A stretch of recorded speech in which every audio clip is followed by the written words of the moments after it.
Hello, you're live on the Joy News channel. This is Joy News Today, and my name is Sweetie Abochi. Coming up in this bulletin, we are on the lookout for accommodation. We are not on strike, declares the Kumasi Teaching Hospital Doctors Association.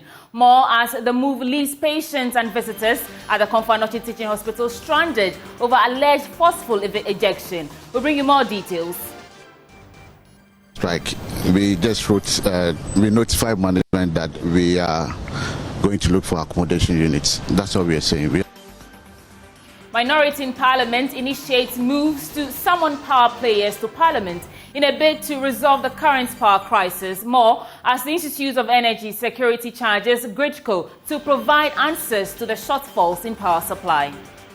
They must concern the load management. Then GRIDCO must tell Ghanaians why we are not getting the load that's required. Our investigation, Joy News' investigations reveal how first-year students of some senior high schools across the country were forced to eat one specific meal for lunch and supper for an entire term due to acute shortage of food. We have no food at the school, and the master is in our ground now fighting for food for our own benefit. Another news in detail. Let's begin from the Kumasi Teaching Hospital, where patients at the hospital are stranded following strike by doctors over alleged forceful ejection. Scores of patients and visitors at the Kumasi Teaching Hospital are stranded as consultants and specialist doctors at the hospital abandoned their services. The medical officers declared an indefinite strike following an emergency meeting yesterday over what they describe as a forceful ejection from their homes in the enclave by a private developer. Now, Joy News' checks indicate there is no doctor at post to attend to outpatients. My colleague Nana Boache has filed this report. Doctors at the Kumasi Teaching Hospital on Tuesday at an emergency meeting concluded on an industrial action to demand the installation of their bungalows following a forceful ejection. The specialist doctors and consultants occupying the hospital accommodation claim there has been persistent orders to move out of their Denyamere residents in Kumasi.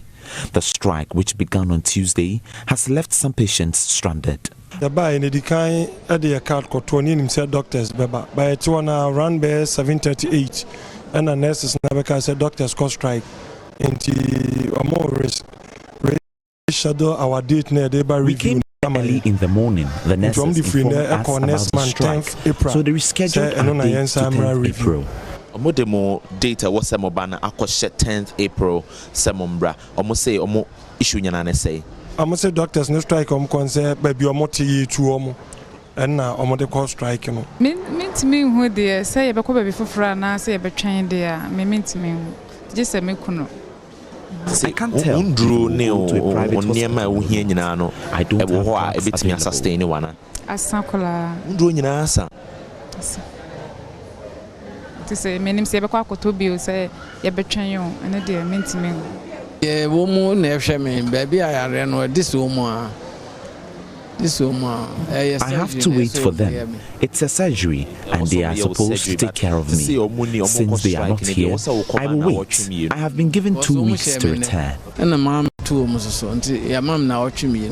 But President of the Cath Doctors Association, Michael Leith, says their demands are legitimate. He indicated that the doctors will not attend to the stranded outpatients. I'm in Kumasi. I'm seeing the inpatient, but we are not receiving any outpatient. That's all. The patients within the hospital are being seen, the old ones are being seen, but we are not going to take on any other patient, any new patient onto the into the hospital. But then what are your concerns mainly? Is it just about the accommodation or there's something to it? No, it's just about the accommodation. I mean, you're supposed to provide that an alternative. Remove in before you finish whatever you are building, but you are there and somebody just come into your room. Our borderland, so you need to be evicted. Some have had their power sources cut off, some have had their water sources cut off. So, and these are not just mere doctors, these are leaders of the hospital. You have the neurosurgeon, Dr. Frank Ketiabuachi is here, who is a neurosurgeon, is affected. You have Pauke Sibedu, the HOD of the trauma and orthopedic directorate, and other heads of department, the cardiothoracic surgeon, those are the caliber of people who stay in this accommodation unit. So it's fair that even with the rent control, you don't just evict somebody one week notice to evict. Meanwhile, the hospital management is in a crunch meeting with the Doctors Association to find a lasting solution. Kwame Frimpong is the PRO of the Kumasi Teaching Hospital. Well, the doctors have presented a list of concerns, and since they've been engaging all the key stakeholders to see how best these concerns could be addressed. The firm preliminary assurance that we have is that they'll be listening to. And so we do not expect that this situation will get worse. For Joy News, Nana Dankwe Kumasi. Now, Nana Yadom also spoke to some stranded patients. Let's take their reactions now. What time be? Past 6 o'clock. Past 6 o'clock. Mobile no, then on my catcher. Yeah, by any decay at the card called 20 himself doctors, Baba. By it's one run by 7:38, and the nurses Nabeka said doctors cost strike into a more schedule our date near day by review no amaye. Into the free next month 10th April, say and on a Yensamra review. More data was some banner acquitted 10th April Semombra. Almost say issue say. I must say doctors no strike concert baby omoti to and now the call strike sana yaten. Okay, so he is saying that he came here around 6 a.m. When he came at 6 a.m. An announcement was made that the doctors are on strike due to the forceful ejection from their hospital accommodation. He says that he came in with his wife, who is not really feeling well. They came to seek medical attention, but then the doctors are not in the hospital at the moment due to the strike. But let's speak to the patient herself. Mepacho, me who say online na eya oya kakra 10th April near Sebra. Ubitimi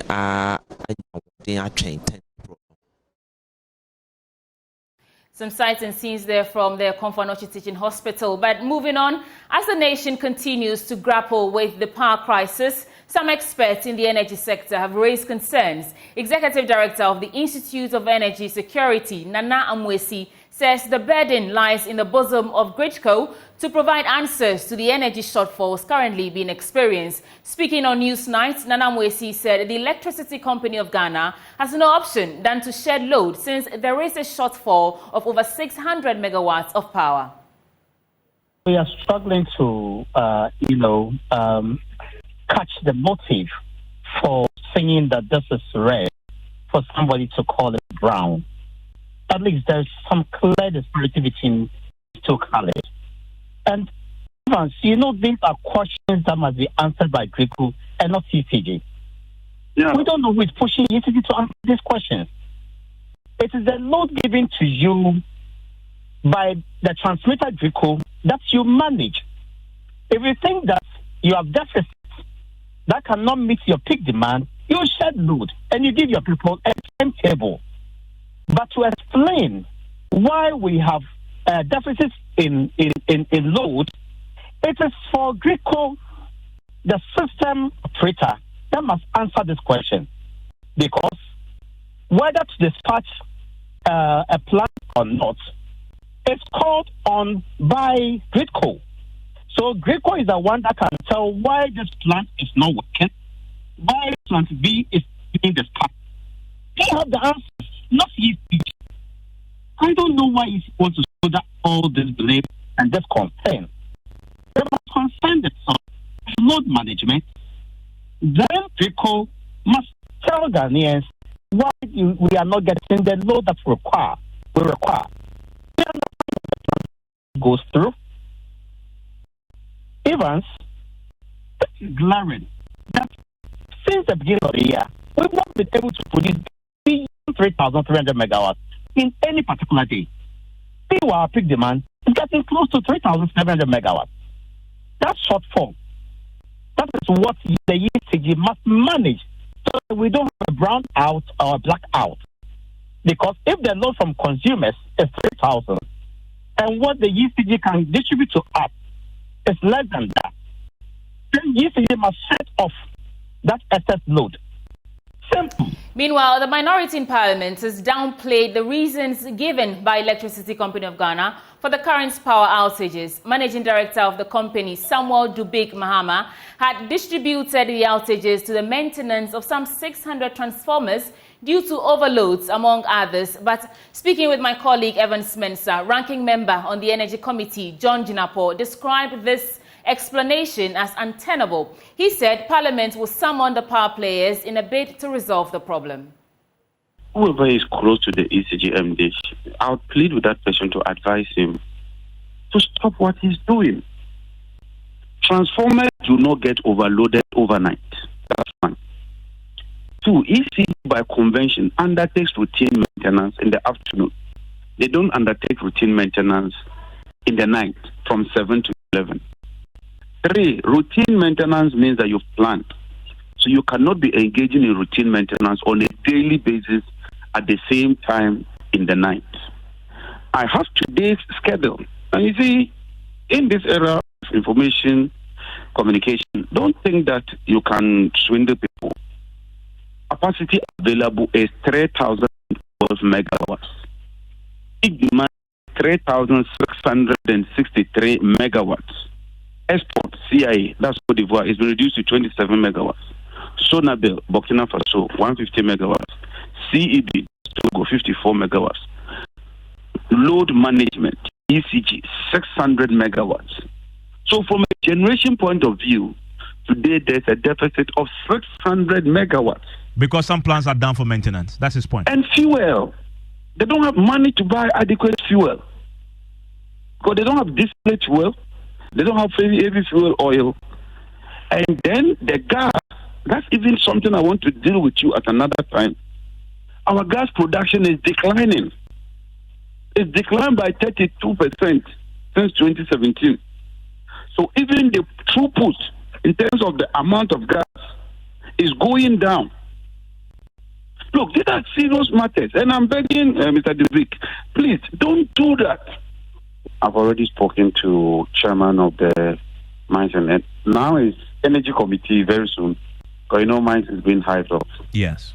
So Honorable Tacha is somebody I have so much respect for. I'm confident he will call or summon them, and then we'll get into the matter, because that is where we are MPs. Our duty is to represent you, serve your interest, and you will start the process already. And thanks for reinforcing that point. Moving on, the Joy News' investigations have revealed how first-year students of some senior high schools across the country were left with no option than to eat one specific meal for lunch and supper throughout the term due to acute shortage of food. This is coming up in our latest Hotline documentary, Empty Plates, the Free SHS Promise, which highlights the grim picture of the quantity and quality of food that is served to thousands of students on various campuses. Here are excerpts from the documentary.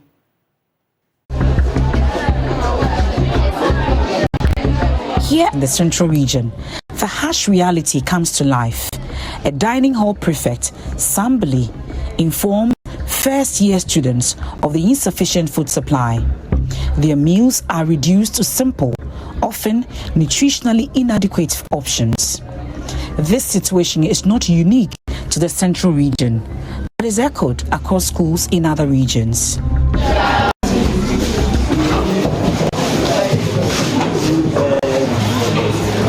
It's unfortunate that our food is not enough.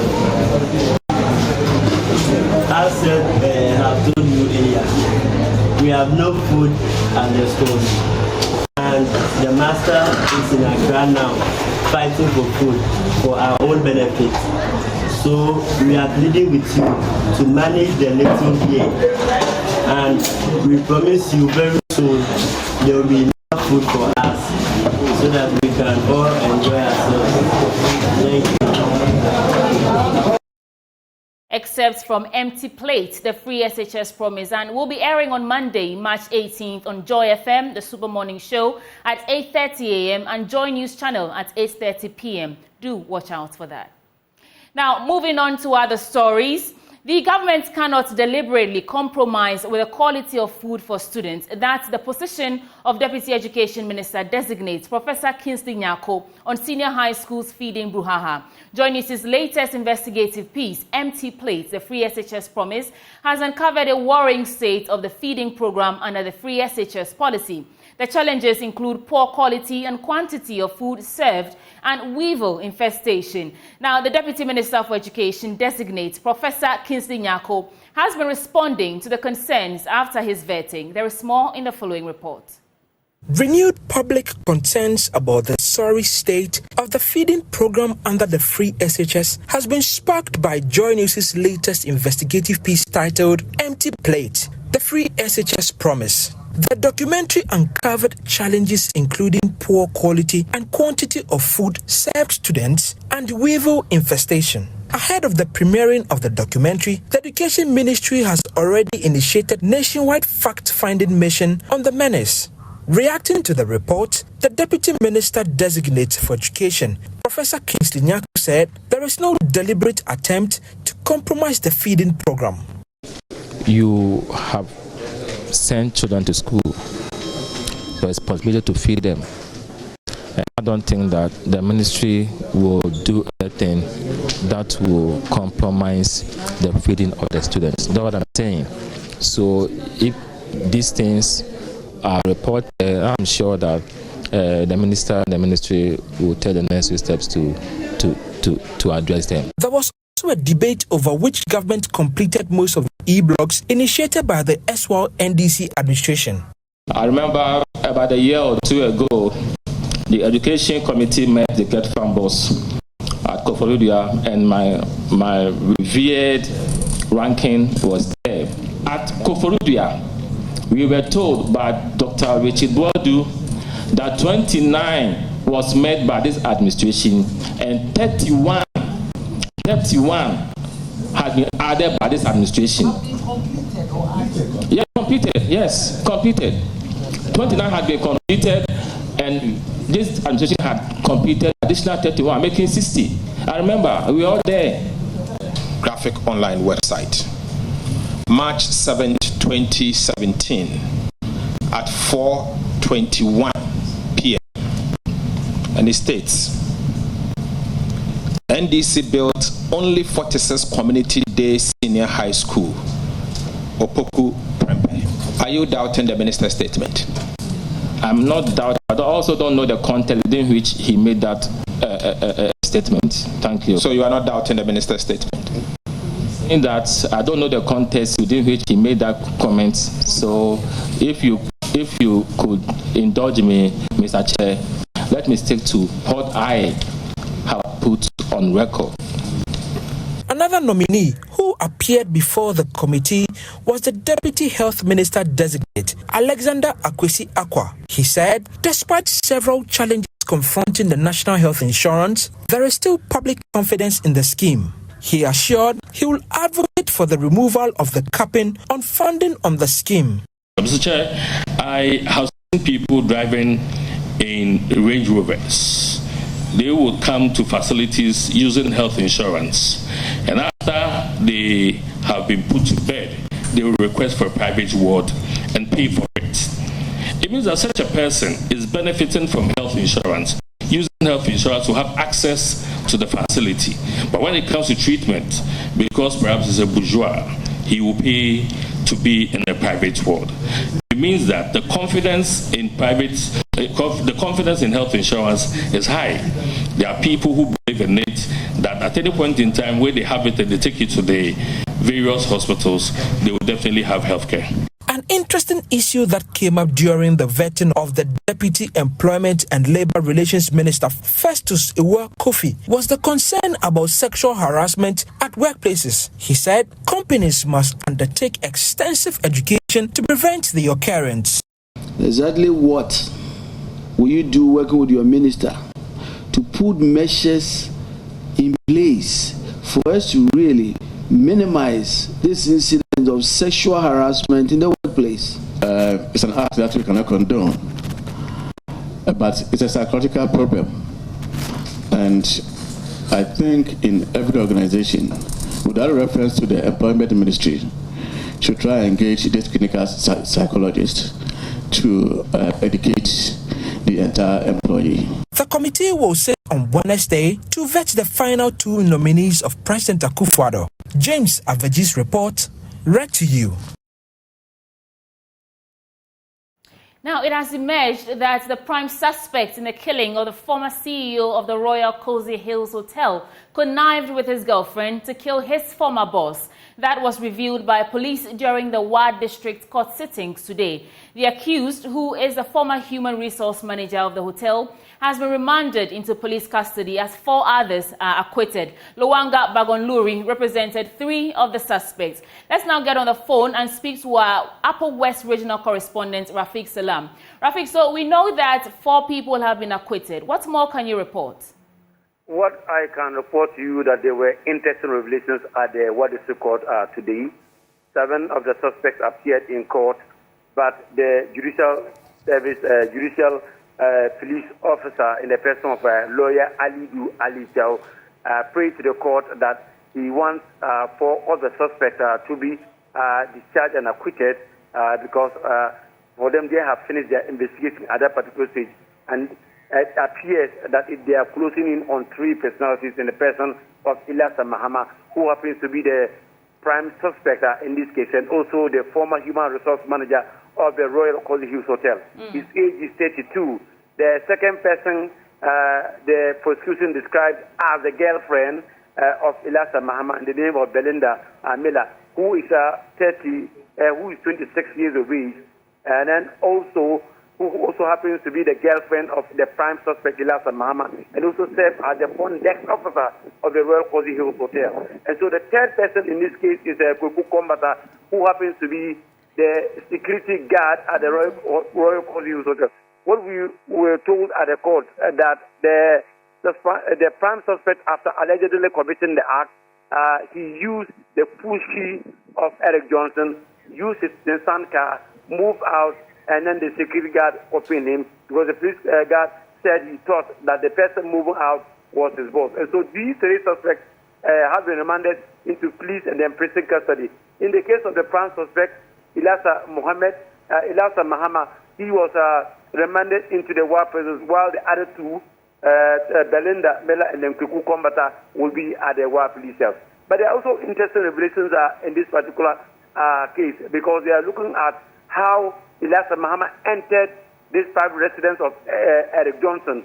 And then the prosecution has been able to, they have proven that Ilasa Mahama came into the private residence of Eric Johnson, stood there for several minutes, and made several calls to Belinda Miller, who actually showed her where the key to the MasterCard was, and he came and then opened the door, and that's where the suspected murder took place. And so these are interesting scenarios that happened in court today at the Ward District Court. Right, thank you, Rafiq Salam. Now let's hear from Lawanga Bagonluri, who represented 3 of the suspects acquitted. Who were the first persons to have seen the incident, reported the matter, and were picked. That is the law anyway. You cannot begrudge the Ghana Police Service for picking the persons that they remanded in court. I have always said that be friends to the police, and the police will do us a very good job. We believe that what has transpired today, with the discharge of the accused persons, as the JUPO has said, that investigation is far gone, and they are going to nip the suspects into the bud. We are pleased that these poor innocent young ladies and watchmen who have been discharged today would go home and relax. But I also want to say that the police in Ghana would definitely get to the bottom of this matter. If they are interested, and we the people of Upper West, and in particular JAPA in general, will give them the encouragement, the support, they will nip the person who committed this clandestine act. It's a disgrace to Ghana, it's a disgrace to motherland, it's a disgrace to us in Upper West. Investors would now be scared of coming to this region. But I will also want to thank the Ghana Police Service for the investigation they have done so far. Usually I don't comment on cases when they are in court, it's only when they are finished. And I'm not going into the merits of the case, in as much as one of my clients is still being held by the police. we are going to take steps to move and see how best we will have them also enjoy and be liberated. Thank you very much.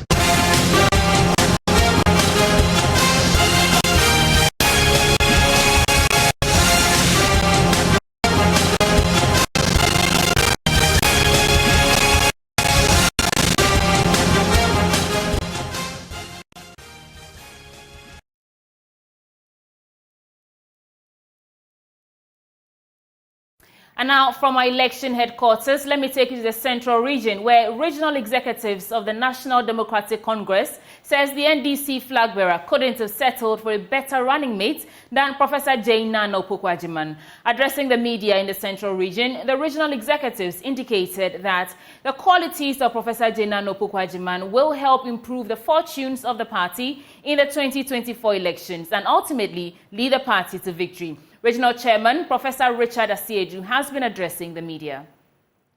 Her list of achievements alone will keep us here all day long.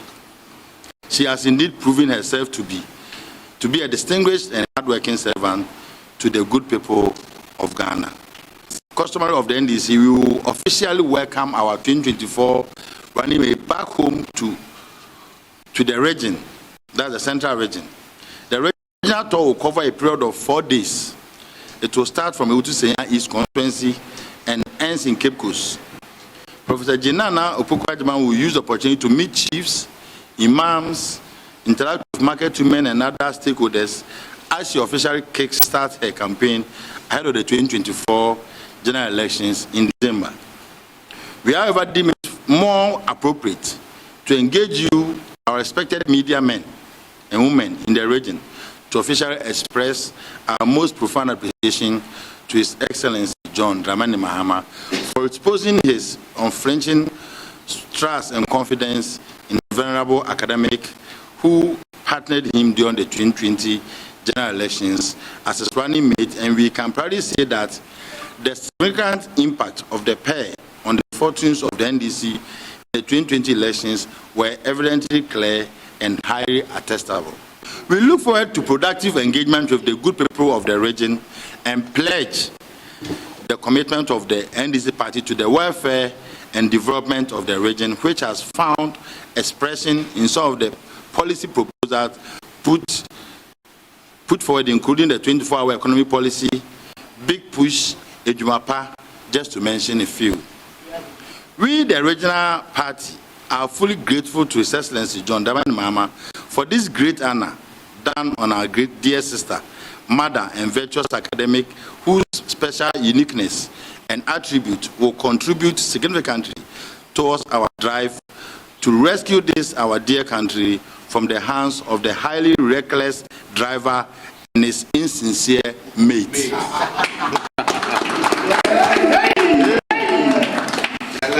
As we are fully committed to working diligently to help the party win more seats in the region and also win the presidential vote hands down, we have no doubt whatsoever that President Opoku-Agyeman partnership with His Excellency John Dramani Mahama will be the magic wind that will bring a resounding victory to the NDC to make the huge public outcry for change a reality. We trust that the high level of integrity she has exhibited throughout her public life will enable her to restore the integrity of the office of the Vice President, as Ghanaians have always known that office to be. As an astute academic, Professor J. Nana Opoku-Agyeman will not run away from her responsibilities, but she will fully partner His Excellency John Dramani Mahama to bring the desired change Ghanaians deserve. Victory unto victory, the NDC shall lead.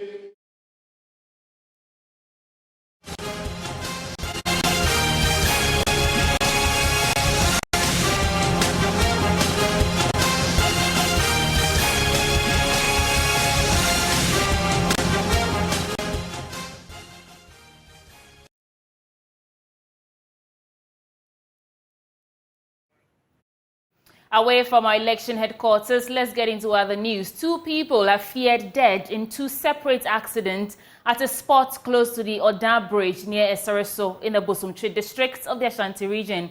A middle-aged man was reported dead after he was knocked down by a hit-and-run driver. 2 hours later, driver of a Kia Rio saloon car was pulled out unconscious after his car plunged into the Oda River. Residents of Esereso who are angered by the development want the authorities to introduce safety measures on the stretch, which is under construction. There's more in the following report.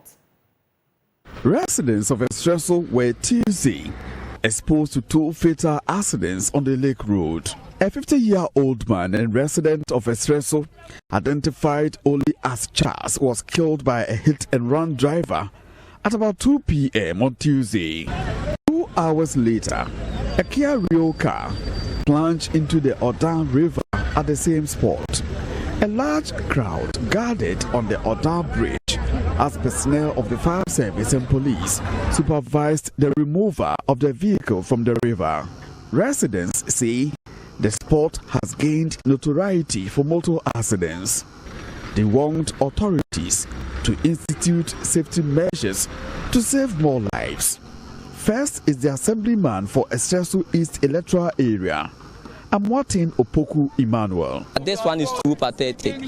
I've never experienced such before. With this pathetic 2 accidents, I can say it's something that is abnormal. For now, we are calling for the contractor to come and build something which is going to guide the river to make the road safe for now. We are near one accident in kind and this macra na say car is ready a beton soon. And here bought a radin pie and Kakofijo Bebe Yakwana Maya, Sebeda accident the business beam. Area de no papa no menine. From Kumasi, for Joy News, Midday reporting. We'll take a break. Up next is business news. Stay with us.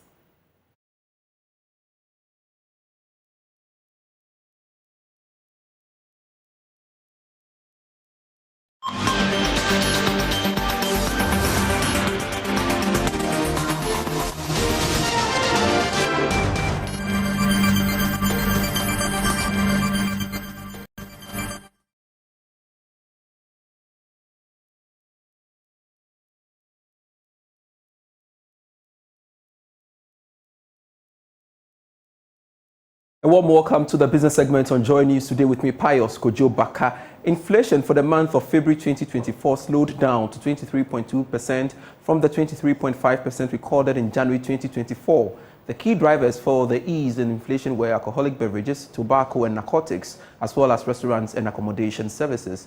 Eastern region was once again the region with the highest rate of inflation of 46.2%. More from the government statistician, Professor Samokobneni. Month of February 2024, the rate of inflation stood at 23.2%. This year-on-year rate of inflation signifies that over a one-year period, that is between February 2023 and February 2024, prices of goods and services have gone up by 23.2%. This 23.2% is a reversal of the marginal increase that we recorded in the month of January 2024, when the slowdown that we had successively recorded for the last 7 months saw a marginal increase to 23.5%. In reverse, we have turned around this increase for January 2024 to a reverse of 23.2% for the month of February 2024. From a food and non-food inflation perspective, food inflation for the month of February 2024 stood at 27.0%, and non-food inflation for the month of February 2024 stood at 20.0%. From a regional perspective, Eastern region recorded the highest rate of inflation of 36.1%, and this about 2.5 times higher than the region that recorded the lowest rate of inflation, which is the OT region, which recorded an inflation rate of 13.1%. Some farmers cultivating staple crops at Kintampo in the Bono East region say the extensive manual labor and the use of rudimentary tools and farming limit the skill and quality of their yields. They are compelled to stick to the slow and inefficient approaches of farming, which are difficult to sustain. More in this report. The Kintampo municipality gives rise to many farming communities with small-scale farmers, forest keepers and fishers who manage reasonable hectares of farmland. Farmers around these areas use simple tools and typical manual labor to manage their farms. Nana Asao Kabato Dramani, who grows sorghum, says farming in the dry season is difficult with simple farm tools and limits the scale of his produce. The working needs the pulley tank to the farm, because if you start the work, you need the water do ready for the farm. If you don't get the water smart for your farm, then the farm will spoil. And then the time you are taking the seeds, you need the tapoli, because of the rain. Because of the rain don't go spoil that sorghum. We need the tapoli every farmer for this. Nana Asa was awarded a tricycle by Oyster Agribusiness along with 13 other small-scale growers who received farming equipment to assist their farming. Oyster Agribusiness, operating in the Bunu East region as well as the 5 northern regions under its Oyster Agribusiness Smallholders Farmers Award Scheme, awarded these farmers with knapsack sprayers, motorcycles, organic fertilizers, tricycles and improved seeds. Over 3,000 farmers have been assisted in the Bunu East region since 2018. The award scheme aims to promote sustainable agriculture, improve access to modern equipment, and address social food security, rural development, and sustainable livelihoods. Daniel Kupol, who represented the Chief Executive Officer of Oyster Agribusiness, indicated the focus is to help farmers access and fulfill market demands. Government cannot do it all. So we came in 2018 to help government's effort and also improve the lives of farmers. Yes. So we, as a company, we have realized that agriculture is the backbone of the economy. However, to some reasons, sometimes it has been neglected. So most of the youth do not feel like going to agriculture. So we ventured into to improve the lives of our farmers, and then subsequently also help in the improvement in the economy. And that's it for business. I am Pius Kojo Baka. Sports is next.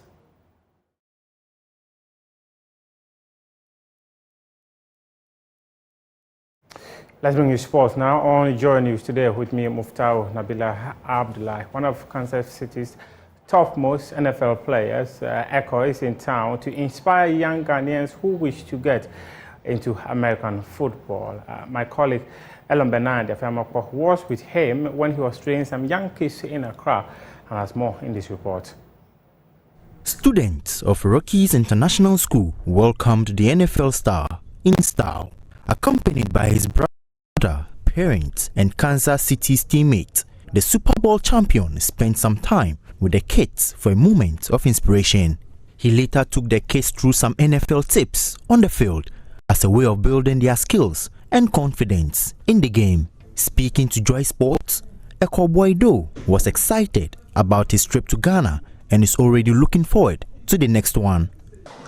I just can't thank God enough for giving me this platform to inspire all these kids. So the main reason was because I haven't been back in 21 years since I was born here, to see family, and secondly, just to reach out to the kids of Ghana, of Accra, and that's been going really well.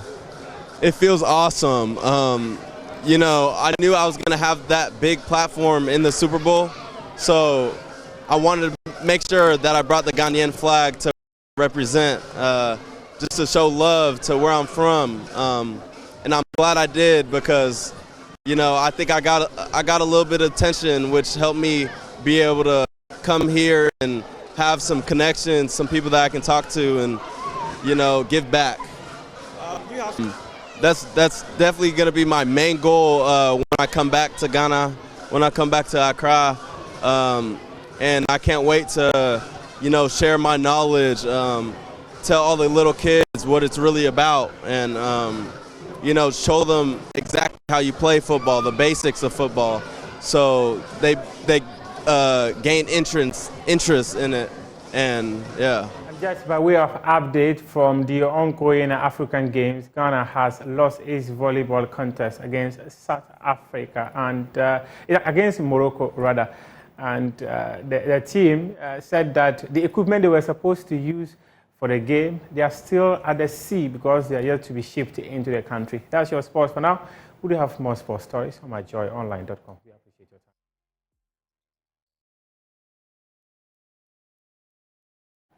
Good afternoon. Welcome to the Showbiz segments with me, Jacqueline Ansuma. Now, veteran movie producer known for the 1983 movie Road to Accra, Kukurentumi, Kintampo has advised Ghanaian filmmakers to use Ghanaian languages in their movies. In an interview on Joy FM Showbiz A to Z, he revealed that one way of shaping Ghanaian society with film is being original with content.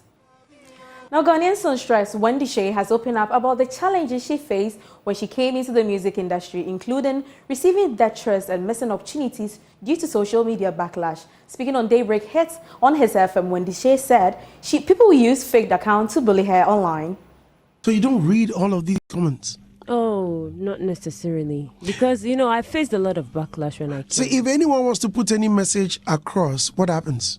But I do DMs. I do go through. Sometimes like I go through it, but it was a conscious effort. Haven't you now because of this? Haven't you missed any important message? I actually did.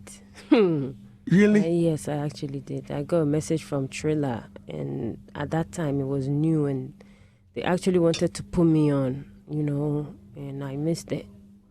So that's why we actually decided that I'm going to have my team members also log into their account so that they wait a minute that. Because I actually faced a lot of backlash. You know, I had death threats and all of that when I came into the industry, you know. Death threats? Mm-hmm. So that's why I... On social media? On social media. As in spiritual or physical? Like No, on social media, obviously. What were they saying?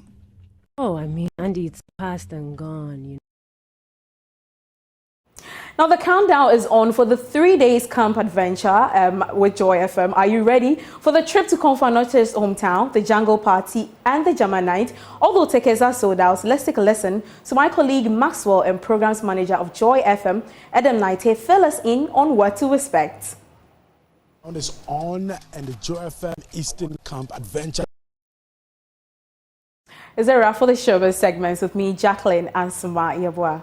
CT, I'm looking forward to the camping adventure though. They say black people don't go camping, but so I think this is an opportunity for everyone to join in. Definitely. And if I go, I don't want to sleep in a tent. I want to sleep on the grass, fresh, you know, feel nature, because I'm made in Ghana. Anyway, that's how we're wrapping up for Midday News today on Joy News. For more news and to stay updated, log on to myjoyonline.com for the latest updates on all trending issues. My name is Sweetie Abochi. See you soon.